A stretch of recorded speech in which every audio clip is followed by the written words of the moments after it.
ಕೊಡಿ ಸರ್. ಹೋಗಿ ಸರ್, ನೀವು ನಿಂತ್ಕೊಳ್ಳಿ ಸರ್. ಎಲ್ಲಿ ಹೋಗಬೇಕು? ಆನ್ ಮಾಡಬೇಕಾ ಇಲ್ಲ ಆನ್ ಆಗಿದೆ ಈಗ? ಆನ್ ಆಗಿದೆ. ಹ್ಞೂ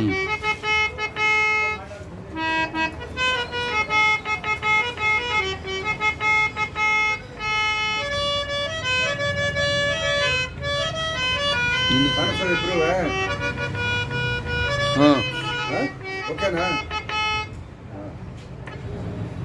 ಸಾಹೇಬ್ರೆ? ಯಾವ ಊರಿನವ್ರು ನೀವು? ಮಲ್ಲನಕುಪ್ಪೆ. ಏನು ನಿಮ್ಮ ಹೆಸರು? ಜೋರಾಗಿ ಮಾತಾಡಿ. ಹನುಮಂತಯ್ಯ. ಹನುಮಂತಯ್ಯ.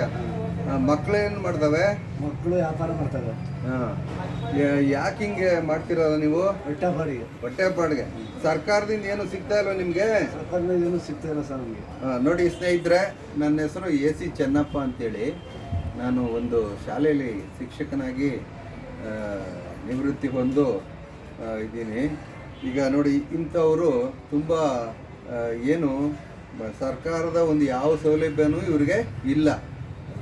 ಇಂಥವ್ರನ್ನ ರಕ್ಷಣೆ ಮಾಡಬೇಕು, ಸರ್ಕಾರ ರಕ್ಷಣೆ ಮಾಡಬೇಕು. ಇವತ್ತು ಕಲೆ ಅನ್ನೋದು ಉಳಿಬೇಕು, ಮುಂದಿನ ಸಂತತಿಗೆ ಕಲೆ ಉಳ್ಕೊಳ್ಬೇಕು. ಇವತ್ತು ನೋಡಿ ಎಷ್ಟು ಚೆನ್ನಾಗಿ ಇವರು ಸಂಗೀತ ಬಾರಿಸ್ತಾ ಇದ್ದಾರೆ, ಆದರೆ ಇದಕ್ಕೆ ಬೆಲೆ ಇಲ್ಲ. ಭಿಕ್ಷೆ ಮಾಡೋಕ್ಕೋಸ್ಕರ ಈ ಸಂಗೀತ ಮಾಡ್ತಾ ಇದ್ದಾರೆ ಇವರು. ನೋಡಿ ಹೆಂಗಿದೆ ನಮ್ಮ ಸಮಾಜದಲ್ಲಿ ಏನು ವೃತ್ತಿ ಇದೆ ಅಂತ. ಒಂಚೂರು ಬಾರಿಸಪ್ಪ, ಚೆನ್ನಾಗಿರ್ತದೆ, ಚೆನ್ನಾಗದೆ ಕೇಳೋಕ್ಕೆ ತುಂಬ ಇದು ಆನಂದ.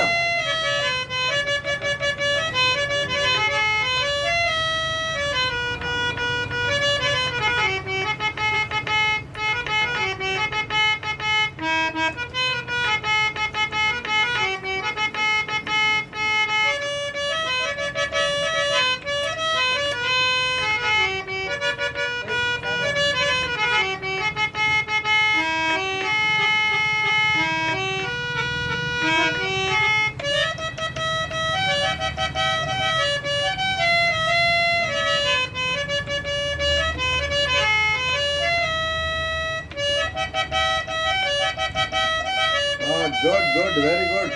ತಗೊಳಪ್ಪ. ನೋಡಿ ಸ್ನೇಹಿತರೆ, ನಾನು ಈ ಥರ ಸಹಾಯ ಮಾಡ್ತಾ ಇದ್ದೀನಿ ಇವ್ರಿಗೆ. ಇನ್ನೂ ಇಂಥ ಕೈಲಾಗದೇ ಇರೋರು ಎಷ್ಟೋ ಜನ ಈ ಒಂದು ಸಮಾಜದಲ್ಲಿ ಇದ್ದಾರೆ. ಅಂಥವ್ರಿಗೆ ಸಹಾಯ ಮಾಡಬೇಕು ಅಂತಿದ್ದೀನಿ. ದಯಮಾಡಿ ನನ್ನ ಜೊತೆ ಸಹಕಾರ ನೀಡಿ ನೀವು. ಇವರು ನಿಜವಾಗ್ಲೂ ಕೊಡಪ್ಪ, ನಿನ್ನ ಸಂಗೀತಕ್ಕೆ ಮೆಚ್ಚಿದ್ದೀನಿ. ಇದು ನಿಜವಾಗ್ಲೂ ಕಲೆ. ಇದನ್ನು ಯಾರಿಗಾರು ಹೇಳ್ಕೊಟ್ಟು ಮಕ್ಕಳಿಗೆ ಕಲಿಸೋದನ್ನು ಪ್ರಯತ್ನ ಮಾಡಿ. ಮುಂದಕ್ಕೆ ಇದು ಉಳಿಬೇಕು.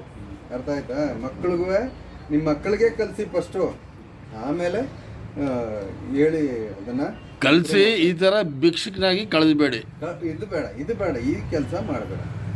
ಕಲೆ ಕಲಿಸಿ. ಸರ್ಕಾರ ಇಂಥವ್ರನ್ನ ಗುರುತಿಸ್ಬೇಕಾಗಿರೋದು ಸರ್ಕಾರ. ದಯಮಾಡಿ ಜನಪ್ರತಿನಿಧಿಗಳು ಸಹಕಾರ ನೀಡಿ ಇಂಥವ್ರನ್ನ ಗುರುತಿಸಿ ಇಂಥವ್ರನ್ನ ಈ ಕೆಲಸದಿಂದ ನೀವು ಮುಕ್ತಿ ಮಾಡಬೇಕು ಅನ್ನೋದು ನನ್ನ ಒಂದು ಕೋರಿಕೆ. ದಯಮಾಡಿ ಇಂಥವ್ರಿಗೆ ಅವಕಾಶ ಮಾಡಬೇಡಿ. ಇದಕ್ಕೆ ಬೆಲೆ ಕೊಡೋಣ, ನಾವೆಲ್ಲರೂ ಬೆಲೆ ಕೊಡೋಣ. ಎಷ್ಟು ಬೆಲೆ ಕಟ್ಟಿದ್ರೂ ಆಗೋದಿಲ್ಲ, ಸಂಗೀತಕ್ಕೆ ನಾವು ಬೆಲೆ ಕಟ್ಟೋಕ್ಕಾಗಲ್ಲ ಇವತ್ತು.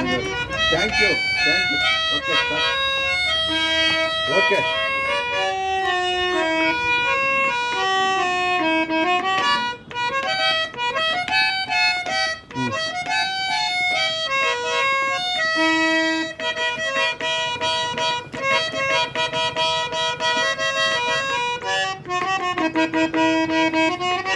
ಈ ಕಡೆ ನೋಡಪ್ಪ.